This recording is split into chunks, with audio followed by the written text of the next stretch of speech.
Dr. Robert Grupe is the author of The Change, a textbook for guided corporate transformation, and Creating the Future, containing his most requested radio commentaries. Featured in Who's Who in America, he has given keynote presentations at Oklahoma City University, the University of Central Oklahoma, and Oklahoma State University, among others.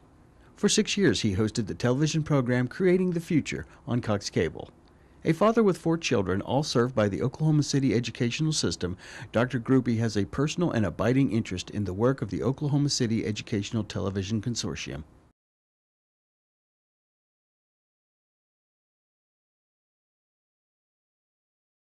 Educational outreach programs can take many forms.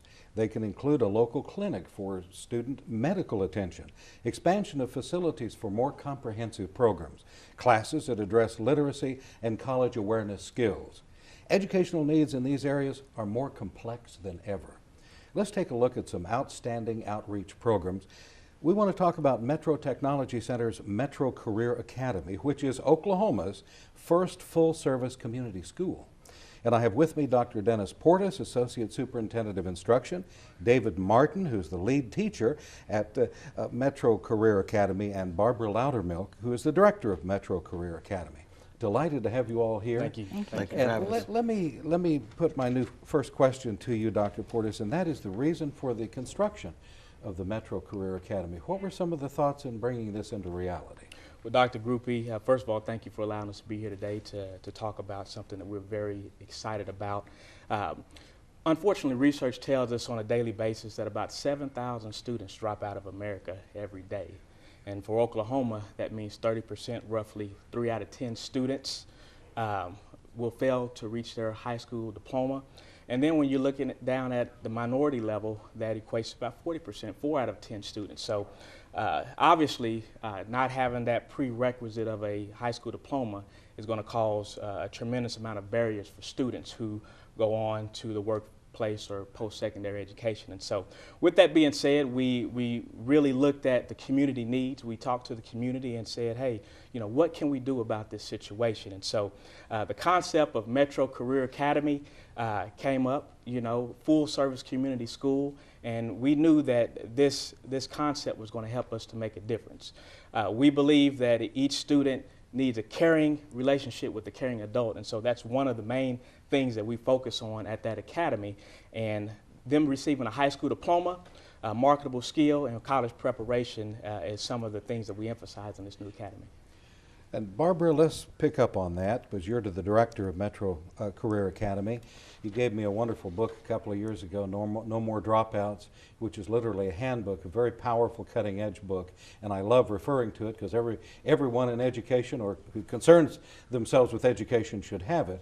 But Barbara, what about various flexible types of learning programs that are available? Well, Metro Career Academy is the first full-service community high school, and a lot of people don't know what that is, but what we do is we've created a community center that we've encompassed services from the community in, and we provide and try to remove barriers for students.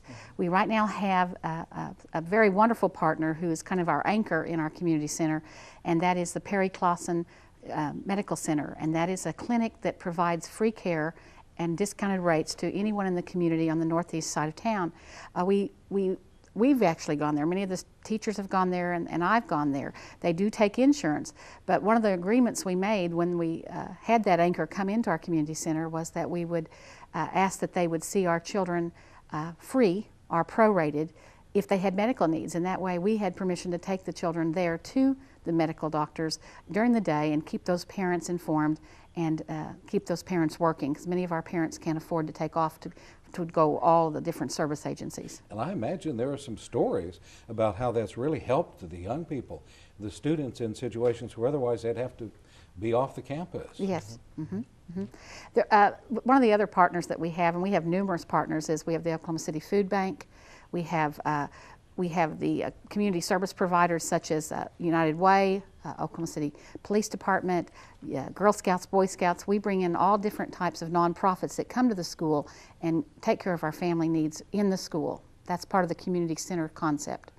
You're covering so many different important areas. And let me go to David Martin, who's the lead teacher at Metro Career Academy. Some of your thoughts about being there at the Academy and what this means to you and what you see it having the capability for doing and expanding educational opportunities. That's a great question. I have a lot invested in it because I started off as a teacher there, and I moved into the administration portion. But what I see most important about our school is the small small atmosphere for those students that really can't function in the big schools, the 6As and the 5As.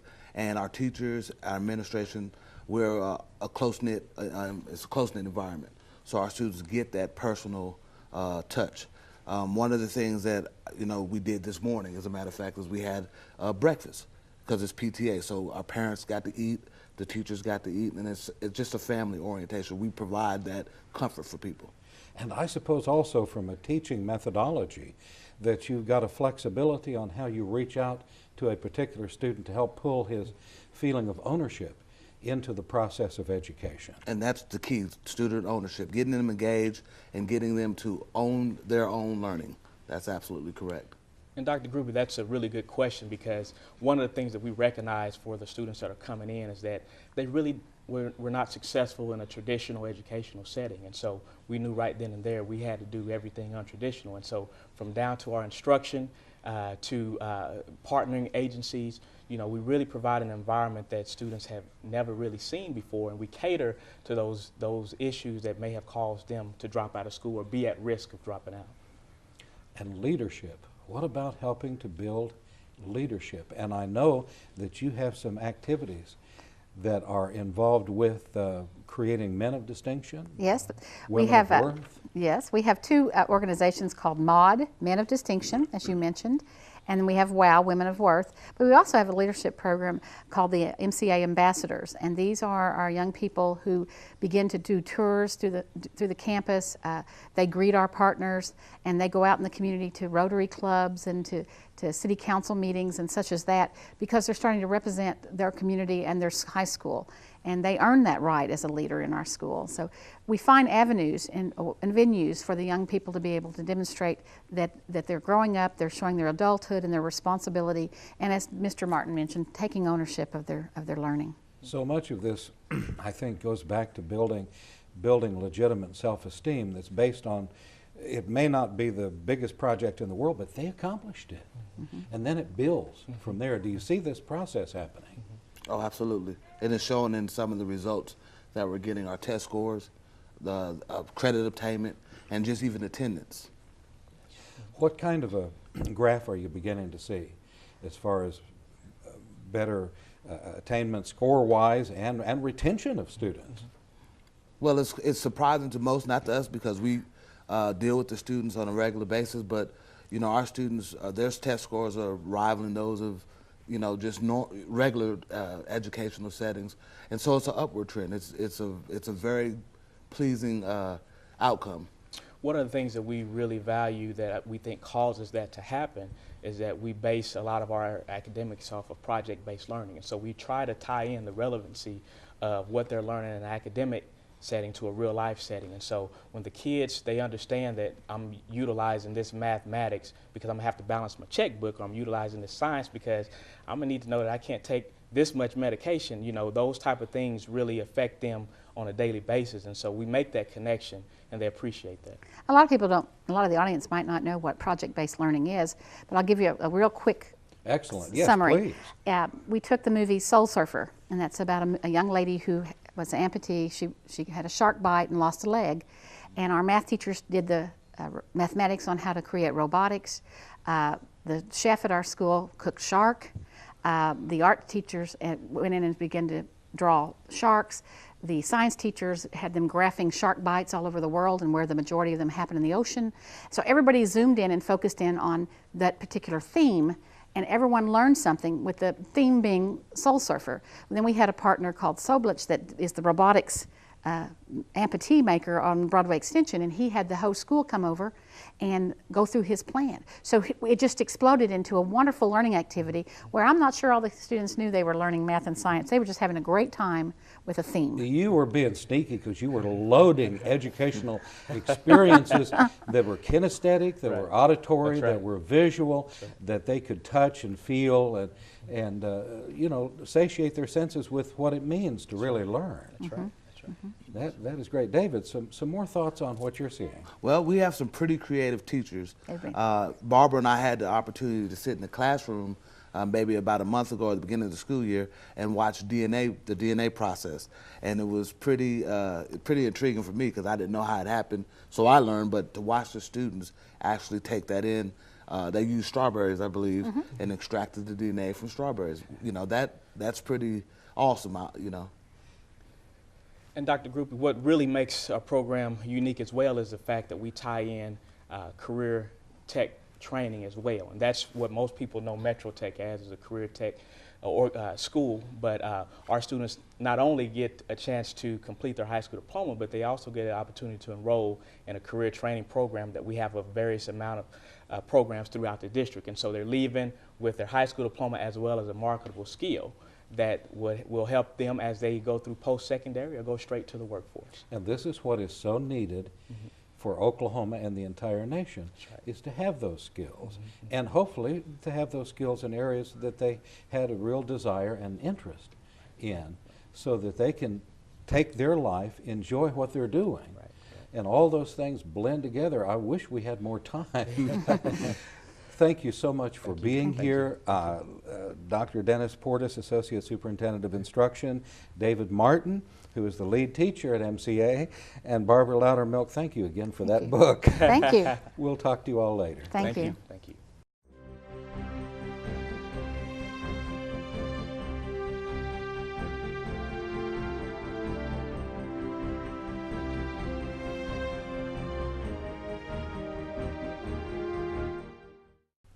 You know, outreach projects can involve a lot of different educational opportunities. And what I want to share with you is the Francis Tuttle School of Culinary Arts is poised to lead the way in culinary instruction. And I have with me Chef Marc Dunham, who's the Director of Culinary Arts at Francis Tuttle Technology Center. Delighted to have you here. And we were just talking about the vision, something that they were just laying the concrete, and how that came into reality. Speak to this. Well, I was called by a friend, and they said, you need to go check out this this opportunity down in Oklahoma City. And at the time I was in Stillwater. They told me, okay, it's a career technology center, and they're building this new culinary school. And I said, I'm not really, you know, I'm not really looking for another job. And they kept kind of pushing and urging me because I didn't have any idea what the scope of this project was. And then, you know, kind of just I guess maybe a hunch, and the friend that was asking me, I trusted. So I went down and looked and saw the scope of what was happening at this school and was just blown away. And so that changed my mind pretty quickly about applying for the job. What Francis Tuttle has achieved by building this new culinary facility is really game-changing for the state of Oklahoma. It's one of those things that is just not going to come along very often. It's going to help us change the landscape of what we do as far as food, what we eat, what you eat when you go out to restaurants. It's going to help catapult chefs around here to new heights because of the students that will turn out. You know, it's just a dynamic place. It really is. And 31,000 square feet, 9 teaching kitchens? It's a pretty big place. So we've got core kitchens that allow us to teach everything from basic skills, knife cuts, soups, stocks, sauces, into more specialized areas of cooking that, to some degree, some of those areas are being lost because of the way of fast food and industrialization and all those different things. So the art of salumi, of air curing and air drying meats. We have a special room in our meat and fish butchery kitchen that is temperature controlled, humidified, so that we can practice salumi. We've got a butchery room where we can literally, and we do, bring in whole hogs into that butchery kitchen and teach our students how to utilize a hog from nose to tail. We've got a pastry kitchen that has a chocolate room attached to it that's temperature controlled and humidified, or I'm sorry, dehumidified so that it's ideal for chocolate storage. A full-scale baking kitchen for bakery production. A gourmet kitchen that teaches all the pre-refrigeration techniques of fermentation, curing, smoking, all those sorts of things. I mean, there wasn't a stone, I don't think, left unturned in terms of research of what this facility needed to be like. And then it culminates in our restaurant, which is where the students get to practice what they've learned over the course of 2 years and go in, and we throw you guys into the mix. You come in and it's open to the public Tuesday through Friday, and now they have to cook for you. And you've got real money and real expectations, and a real chef is there saying, let's go, come on, you've got to get this food on a plate and get it out there, sitting out there hungry. So you are putting these students absolutely in a real life situation. Absolutely. With the pressure, with the responsibility, so it's not just what they've learned about cooking, but it's then the whole process of delivery. Right, in a no excuse environment, no mistakes. So we don't serve our mistakes. What we do is we start over, because that's what they're going to do if they get out in the business. Is, you know, the expectation is here, and so that's part of our job in a larger context, even for the restaurant scene and for the chefs around here, is our responsibility with this new facility and with all of the new instructors that we've hired and all the rigorous curriculum and all the relationships that we're building with these students and with these employers, is we have a larger responsibility to make sure that we're helping the job force push forward. And by doing that, then everybody in our community gets stronger. Our arts community gets stronger. We have more restaurants. We have more visibility nationally, all those sorts of things. And so it's just this tumbling effect, or the rock in the pond where the ripple just keeps going. And that ripple can be enormous, not only We're for hoping Oklahoma, but for the whole country. You get people who are highly trained, and then the word gets out. Once they're out in the field and they're working here and there, the word gets out about the quality. That's right. Of the food, and that which could be a game changer for this state. And end result is you're happier sitting down on a Friday night because the food is elevated to the next level. And chefs that have been wanting to do things so badly because they have the skill level that haven't been able to do them because the backbone, all of the cooks didn't have the skill level. Now they've got the support that they need to take their menu to the next step, or to take their restaurant to the next step, or take that chance and open that restaurant that they've always been wanting to open, because now they know that they've got the support where they need it. Yeah, you're enhancing the team. We better be. And also, people, or at least some people, I think a lot of people are becoming more health conscious. Sure. And that's intertwined, I'm sure, into cooking methods, Yep. What is provided as far as everything from calorie to fat, and all of these things, I guess, go into the mix as far as what they are trained to be able to prepare and to understand. Well, and we try to teach not only nutrition. I have a bachelor's of science in nutrition, so I have a personal affiliation and love for nutrition. But even our instructors, what we're trying to do is make science, make chemistry and biochemistry and food science a part of everyday conversation for the kids. So when I walk up to a student and I say, what are you doing in that pan?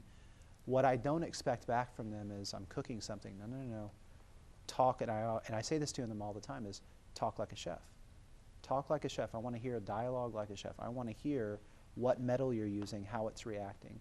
I want to understand what's going on with salt, why it's penetrating that meat. I want to understand all those things and start that dialogue, and you'd be surprised at how quickly they start picking those things up. And then they start going, wait, we talked about this in science class, and said, yeah, but now you have a project. So now it clicks and it makes sense. But that's brilliant, because you're asking them to verbalize, and that helps to inculcate into them even deeper what they're saying, because it's coming out of their mouth, and they're explaining it to you.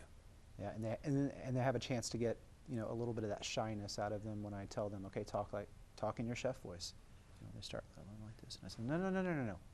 Talk in your chef voice, and they have to stand up and articulate and talk about their food, and that's good for them. For just a minute, take us through, describe for us, if you walk into the Culinary Arts facility, take us on a 1-minute tour and just walk us through. What do you see? What does the eye see? Well, first of all, I'm going to need more than 1 minute. Okay, let's try a minute and a half. Clearly, you don't know me. It's just magnificent. Main Street is, 2 cars wide that runs from east to west, and it really kind of highlights all of our retail outlets. Tut's Cafe, Cravings Bakery, and District 21, which is the restaurant. And so then you go to north to south in this kind of upside down T, and that's where our curriculum corridor is that runs north to south, and that's where all of those classes, where the Skills one, where the baking and pastry, the Garde kitchen, our learning resource center, our charcuterie cooler, all of those things. So it's, if you looked at it from an aerial map, it would basically look like an upside down T. The equipment, everything, like I said, every little piece of design about the building, the quality of the equipment, the thought behind that there's no back legs on any table so that we can get behind the legs, that they're bolted to the wall. Every little detail was just thought through meticulously. Because you were on basically the founding committee to bring this into reality. There were a lot of people in our administration that have been working on this project, from kind of ideation to benchmarking. I came on right before the concrete was poured and was part of that team of finish up working with kitchen designers and architects and interior designers and the builders. It was a lot of fun. This is exciting. I've got to get over there and sample. Yes, Chef Marc Dunham, thank you so much, the Director of Culinary Arts at Francis Tuttle Technology Center. We want to stay up on this. Thank you. You're welcome.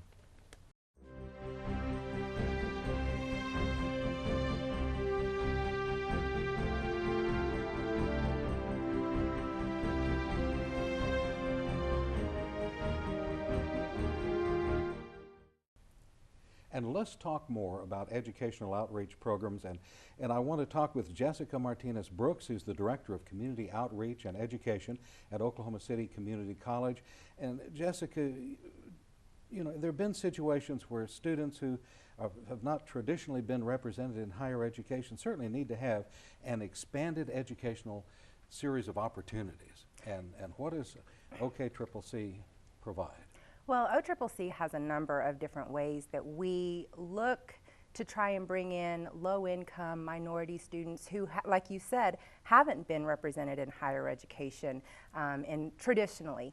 What we have done, back in 2008, we received some federal funding that allowed us to build an adult literacy program. So those low literacy skills of people who were not succeeding in the reading classes, the writing classes, they didn't have those basic educational skills that are needed to succeed in college. And so what we wanted to do is to kind of be an intervention area, in that we bring in the students, we teach them those basic skills, whether it's math, how to write a 5-paragraph essay, all of those areas that you need to be able to function and critically think to be successful in college. And we want to give them every opportunity they can, so they have those skills necessary to take English Comp 1, to take college algebra, because we don't want them just to enroll, we want them to be successful and complete those classes. That's very important to OCCC as a whole, as we are a part of the nationwide Complete College America program. And so this is one of the reasons why we built that program in. But also, with the growing number of minority students and immigrant students coming to the States, we realize that the English literacy levels are not there as well. And so those parents, a lot of parents who come in, need those skills to be able to communicate with their child's teacher, with their doctor. You know, some of the things that we kind of take for granted, and able to be a fluent English speaker in the States, and this would allow them, one of the ways that we could kind of break that cycle of parents not having enough English skills to help their child with their 3rd grade homework, or and if, you know, their child is not reading by grade 3, well, that has been, you know, one of the early awareness factors that they're not going to be successful in school. So this is one of the ways that we have been able to get the parents in to become better workers at their jobs, to be better citizens in the area, to be more involved in their community. And so we constantly try and evaluate our program to see how we can affect those 3 areas: better workers, better parents, and better citizens. But really, you're building the community in this whole process. And how long has this program been going, and what kind of a chart are we seeing? What kind of success are we seeing? You know, that first year that we had gotten the grant was back in 2008. And for that fiscal year, 2008-2009 academic year, we served about 1,600 students. And since then, we have grown to serve 4,000 students this past year. And we serve students not only in Southwest Oklahoma City, but we also partner with area libraries, other colleges and universities, other tech centers, so we can have classes that are convenient in both time and location for our working parents and working adults. So we have classes that meet in Midwest City, in Edmond, Northwest Oklahoma City. We have a wonderful partnership with Putnam City Schools to where the moms of several of the kids there, they go to English classes 4 days a week while their child is downstairs in some of the early start programs, or they're enrolled in classes. So they're almost learning English together at the same time. So when they go home at night, that mom could maybe read one of the Dr. Seuss books to their child and, you know, really get that engagement in reading, which is necessary to have more successful students, or those early literacy skills.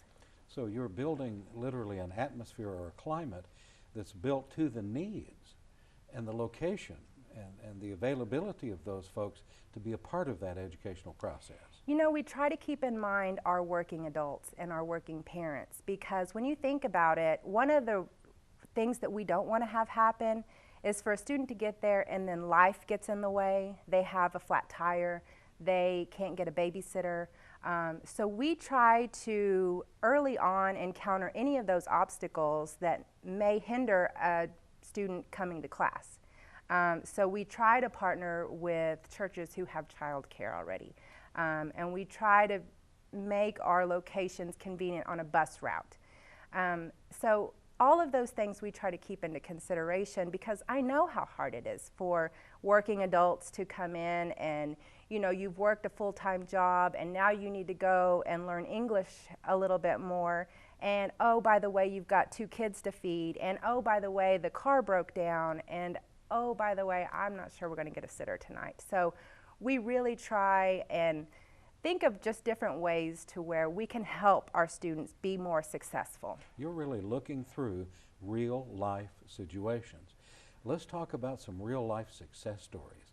Maybe share with me a couple of lives that have been changed, that have been enhanced through going through this program. I'm sure you get feedback. Oh, most definitely. And actually one of my favorite stories, President Sechrist of OCCC loves to tell this story, and it's one of my favorites that he often goes down to our coffee shop to buy students a cup of coffee. And while he does that, he wants to talk to the students, to talk about their experience at OCCC, how they've gotten to where they are right now and where they're going. Well, one of the students came up to him and said, you know, I was a high school dropout, and I'm a mother, and I came back to OCCC to get my GED. I came back here, and you guys had wonderful classes to prepare me for the test. I passed the test. You told me you had a great graduation for me and told me that this wasn't a final stop, that we wanted you to go on to higher education. So I enrolled at OCCC. I got my degree at OCCC. She was graduating in May, and she was getting ready to transfer to the University of Oklahoma. I can't remember what her major was going to be in, but it was some kind of science or biology or chemistry, something like that. And so those kinds of stories make me feel really good about what we're doing and what the college is doing to be a better community partner to our citizens. I can tell that it is inspiring, and it's inspiring for me to hear this also. Our time has gone so quickly. Jessica, thank you so much for being here. Jessica Martinez-Brooks, Director of Community Outreach and Education at Oklahoma City Community College. Thank you for having me.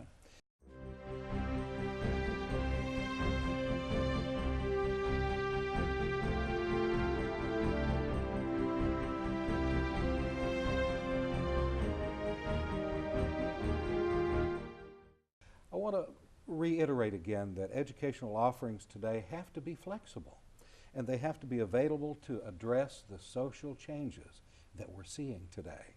The outreach programs that we've outlined here are designed to meet the challenges with outstanding educational opportunities.